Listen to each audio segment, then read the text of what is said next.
But Savitri व्रत। भद्र देश के एक राजा थे, उनका नाम अश्वपति था। भद्र देश के राजा अश्वपति के कोई संतान न थी। उन्होंने संतान की प्राप्ति के लिए मंत्री उच्चारण के साथ प्रतिदिन 1 लाख आहुति दी।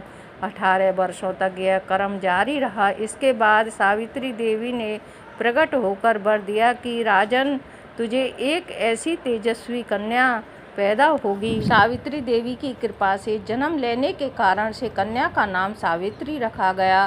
कन्या बड़ी होकर बेहद रूपवान हुई। योग्य वर न मिलने की वजह से सावित्री के पिता दुखी थे। उन्होंने कन्या को स्वयं वर तराशने को भेजा।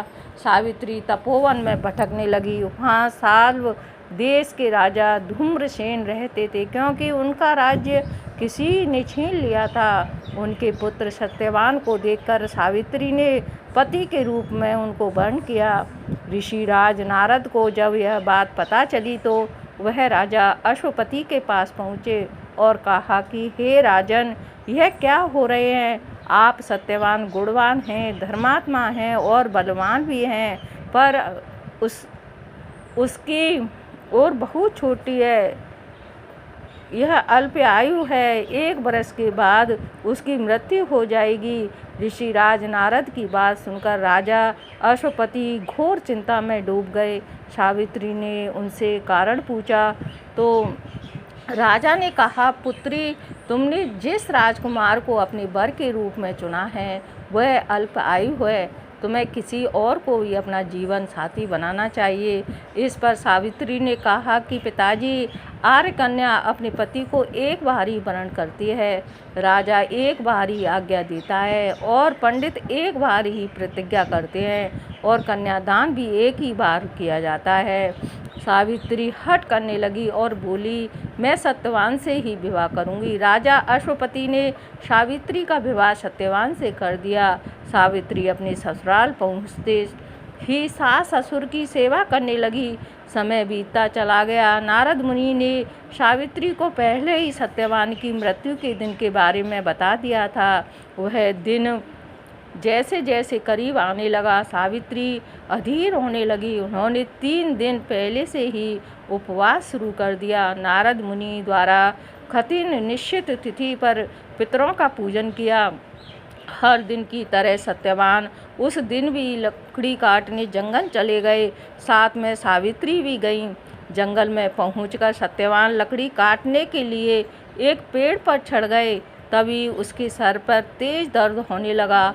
दर्द से व्याकुल सत्यवान पेड़ के नीचे उतर गए। सावित्री अपना भविष्य समझ गई और सत्यवान के सर को गोद में रखकर सावित्री सत्यवान का सिर सहलाने लगी।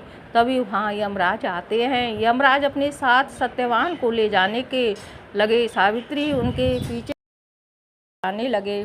सावित्री भी उनके पीछे पीछे चल पड़ी। यमराज ने सावित्री को समझाने की कोशिश की, यही विधि का विधान है, लेकिन सावित्री नहीं मानी। सावित्री की निष्ठा और पति प्रणाम को देखकर यमराज ने सावित्री से कहा कि हे देवी, तुम धन्य हो, तुम मुझसे कोई भी वरदान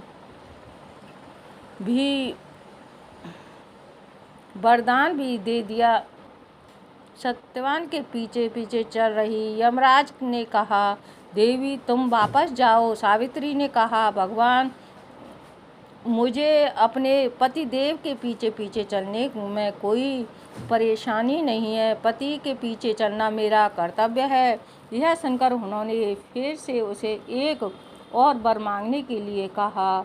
सावित्री बोली, हमारे ससुर का राज छीन गया है, उसे पुनः वापस दिला दें। यमराज ने सावित्री को यह वरदान भी दे दिया और कहा, अब तुम लौट जाओ। लेकिन सावित्री पीछे पीछे चलती रही। यमराज ने सावित्री को तीसरा वरदान मांगने को कहा। इस पर सावित्री ने 100 संतानों और सौभाग्य का वरदान मांगा। यमराज ने इसका वरदान भी सावित्री को दे दिया। सावित्री ने यमराज से कहा कि प्रभु, एक पतिव्रता पत्नी हूँ और आपने मुझे पुत्रवती होने का आशीर्वाद दिया है। यह सुनकर यमराज सत्यवान के प्राण छोड़ने पड़े। यमराज अति ध्यान हो गए और सावित्री उसी वट वृक्ष के पास आ गई। जहाँ उसके पति की मृत्यु शरीर पड़ा था। सत्यवान जीवित हो गया और दोनों खुशी खुशी अपने राज्य की ओर चल पड़े। दोनों जब घर पहुँचे तो देखा कि माता पिता को दिव्य ज्योति प्राप्त हो गई है। इस प्रकार सावित्री सत्यवान चिरकाल तक राज्य भोग सुख भोगते रहे। अतः पतिव्रत सावित्री के अनुरूप ही प्रथम अपने सास ससुर की उचित पूजन करने के साथ ही उन्हें विधियों को प्रारंभ करें। बट सावित्री व्रत करने और इस कथा को सुनने से उपवासक वैवाहिक जीवन या जीवन साथी की आयु पर किसी प्रकार का कोई संकट आया भी हो तो वह टल जाता है। बोल सत्य।